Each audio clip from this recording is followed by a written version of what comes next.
Hello all எல்லாருக்கும் வணக்கம். And ரொம்ப நாளாக யோசிச்சுட்டு இருந்தேன் மை ப்ரெக்னென்சி ஜேர்னியை ஷேர் பண்ணணும்.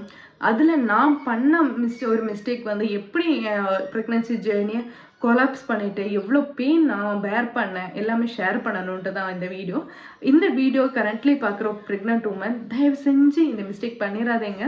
அது உங்களுக்கு ரொம்ப ஹர்ட்ஃபுல்லாக இருக்கும். உங்கள் ப்ரெக்னென்சி ஜேர்னியை நீங்கள் என்ஜாய் பண்ண முடியாமல் அந்த ஒரு நிலைமைக்கு மாற்றிடும். என்னன்னா அந்த ஒரு 7th மந்த் வேறு வளர்க்கப்புக்கு முந்தின வேற நான் ரொம்ப என்ஜாய் பண்ணேன் என் ப்ரெக்னன்சி ஜேர்னியை. ஏன்னா என் பையன் ரொம்ப 6th மந்த்தே ரொம்ப மூவ்மெண்ட் ஆரம்பிச்சிட்டான். ஸோ அந்த ஒரு டைம்லேருந்து ரொம்ப நான் என்ஜாய் பண்ண ஆரம்பிச்சிட்டேன். ஏன்னா எனக்கு ஸ்வீட் கிரேவிங்ஸ் ஜாஸ்தியாக இருந்துச்சு. ஸோ நான் 3rd மந்த் என் பிளட் டெஸ்ட் எல்லாமே ஷுவர் பண்ணிவிட்டு மட்டும்தான் நான் ஸ்வீட் சாப்பிட ஆரம்பித்தேன். டாக்டர் கன்சல்ட் பண்ணிவிட்டு doctor said good to go சாப்பிடலாம் அப்படின்னு சொன்னதுக்கப்புறம் மட்டும்தான் நான் சாக்லேட்னாலும் சரி ஐஸ்கிரீம்னாலும் சரி சாப்பிட ஆரம்பித்தேன். ஓகே, எல்லாமே நல்லபடி தான் போயிட்டு இருந்துச்சு.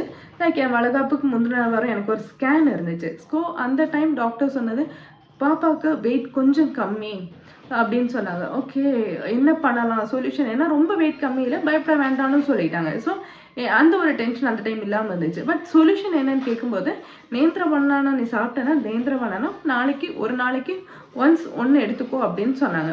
ஓகே, ஏன்னா எனக்கும் ஸ்வீட் கிரேவிங்ஸ் இருக்குது. பனானாவும் எனக்கு ரொம்ப பிடிக்கும், நேந்திர பனானாவும் ரொம்ப பிடிக்கும். ஸோ என்ன நம்மளுக்கு எடுத்துக்க முடிகிற ஒரு பொருள் தானே அப்படின்னு சொல்லிட்டு ஓகேன்னு நானும் சொல்லிட்டேன். மற்றபடி வேறு பிரச்சனை ஒன்றுமே இல்லை அப்படின்னா அந்த ஒரு 2 வீக்ஸ் முன்னாடி தான் நான் பிளட் டெஸ்ட் எல்லாமே பண்ணேன். எல்லாமே நார்மல் ரேஞ்சில் இருந்தனால ஒரு பிரச்சனை இல்லை அப்படின்ட்டாங்க. ஸோ எனக்கு நான் வளகாப்பு முடிஞ்சு நெக்ஸ்ட் வீக் எனக்கு அடுத்த பிளட் டெஸ்ட் இருந்துச்சு. எடுத்த டைம் தான் மை கொலாப்சிங் மூமெண்ட், ட்விஸ்ட் மூமெண்ட்ஸ்னே சொல்லலாம். என் சுகர் லெவல் டிராஸ்டிக்காக நார்மல் ரேஞ்சில் இருந்த எனக்கு அப்படி எப்படி இன்க்ரீஸ் ஆச்சுன்னு இன்னும் எங்களுக்கு அந்த டைம் எனக்கும் தெரியல, என் வீட்டில் உள்ளவங்களுக்கும் தெரியல. நார்மல் ரேஞ்சில் 250க்கு மேலே அபோவ் 250 ரேஞ்ச் அப்படியே இன்க்ரீஸ் ஆச்சு. என்னடா பண்ண அப்படின்னு சொல்லிட்டு அழுகையும் வருது, குழந்தைக்கு ஏதாச்சும் ப்ராப்ளம் ஆயிரும் அப்படின்ட்டு ஒரு டென்ஷன். ஸோ மேபி அந்த லேப் டெஸ்ட்டில் ஏதாவது மிஸ்டேக்காக இருக்கலாம் சொல்லிட்டு இன்னும் வேறு 2 லேப் டெஸ்ட் பண்ணேன். Same range. வெளியே உள்ள லேப் தான் பிரச்சனையாக இருக்குமோ அப்படின்ட்டு வேறு மைண்ட் செட் போய் ஹாஸ்பிட்டல் உள்ள லேப்லையும் டெஸ்ட் பண்ணேன்.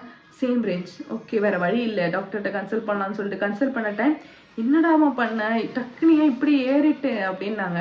ஸோ ஒரு விஷயங்களாக கேட்டாங்க. நான் எல்லாமே ரிப்ளை பண்ணேன். அதுக்கப்புறம் கேட்டாங்க ஒரு நாளைக்கு எத்தனை பனானா நீ சாப்பிட்ட அப்படின்னு கேட்டாங்க. நான் சீரியஸ்லி சொல்கிறேங்க, நான் என் குழந்த நல்லா பேபி வெயிட் இன்க்ரீஸ் ஆகணும்னு சொல்லிட்டு ஒரு நாளைக்கு 3 நாள் சாப்பிட்டேன். அந்த ஒன்று ஓவராக சாப்பிட்டது என்னால் என் ஜேர்னியை அப்படியே கொலாப்ஸ் ஆகிடுச்சு. நான் அவ்வளோ பெயின் அனுபவிக்க நிலமையில நான் வந்தது அந்த நான் ஓவராக சாப்பிட்டதுன்னே சொல்லலாம்.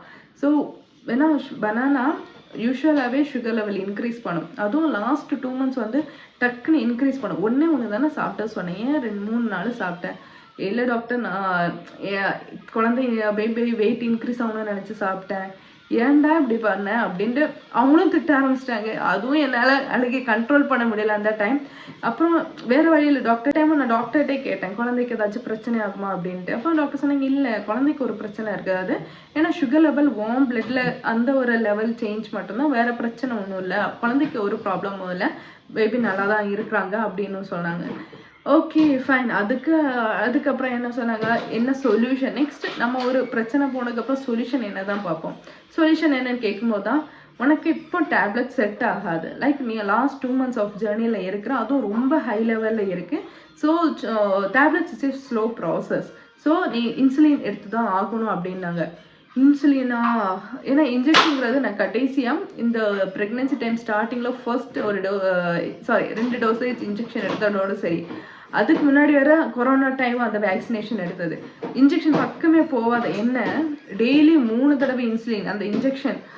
ஓ காட், அந்த ஒரு என்ன சொல்லனா இமேஜின் அண்ட் எக்ஸ்பெக்ட் பண்ண இதே அப்படியே சுக்குநூறாக ஆயிட்டுன்னு சொல்ல நான் பண்ண மிஸ்டேக்கால. ஸோ வேறு வழி இல்லை, இன்சுலின் எடுத்து தான் ஆகணும். சாப்பிட்றதுக்கு முன்னாடி என்ன சொல்ல குளுக்கோமீட்டரில் டெஸ்ட் பண்ணணும், எவ்வளோ லெவல் இருக்குன்னு பார்த்து அந்த ரேஞ்சில் தான் எடுத்தாகணும். டெய்லி 3 times இன்ஜெக்ஷன் எடுத்தோம். வலி சீரியஸாக சொல்கிறேன், இன்சுலின் பேர் மட்டும்தான், அந்த இன்ஜெக்ஷன் எடுக்கும்போது இருக்கிற வலி இருக்குது தெரியுமா, எப்போ தாங்கவே முடியாது. அதுவும் ப்ரெக்னென்சி டைமில் சுத்தமாக தாங்க முடியாது.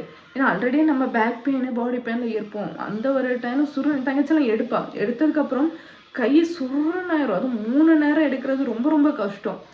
வேற வழி இல்ல. நம்ம குழந்தைக்காக நம்ம எடுத்து தான் ஆகணும். சீரியஸா சொல்றேன். இப்போ இந்த வீடியோ பார்க்குற பிரெக்னன்ட் உமன் தயவு செஞ்சு இந்த மிஸ்டேக் பண்ணிராதீங்க. டாக்டர் என்ன சஜெஸ்ட் பண்றாங்களோ அந்த ஃபுட்ஸ் மட்டும் எடுங்க. ஆஸ் யூஷுவல் உள்ள நார்மல் ஃபுட் மட்டும் எடுங்க. சப்போஸ் பேபி வெயிட் கம்மியா இருந்தாலும் பரவாயில்ல. ஆஃப்டர் டெலிவரி ஃபீட் பண்ணிட்டனாலும் பேபி வெயிட் ஏற்றிடலாம். நம்ம வெயிட்டுக்கு இதுக்கும் சம்மந்தமே இல்லை. ஏன்னா யூஸ்வலி நார்மலாக அண்டர் வெயிட் இருந்தாங்கன்னா லாஸ்ட் 2 monthsல வந்து ஆட்டோமேட்டிக்கலி பேபி வெயிட் ஏறிடுவாங்க. ஸோ தயவு செஞ்சு நம்ம ஓவராக சாப்பிட போய் அது வேறு சைடு ரிஃப்ளெக்ட் ஆச்சுன்னா சத்தியமாக சொல்கிறேன், உங்கள் ப்ரெக்னென்சி ஜேர்னியே நீங்கள் என்ஜாய் பண்ணாமல் ஒரு என்ன சொல்ல பெயின்ஃபுல் மூமெண்ட்ஸுக்கு மாறிடும். இந்த மேபி இந்த இது வந்து உங்களுக்கு யூஸ்ஃபுல்லாக இருக்கும்னு நான் நினைக்கிறேன். தேங்க்யூ.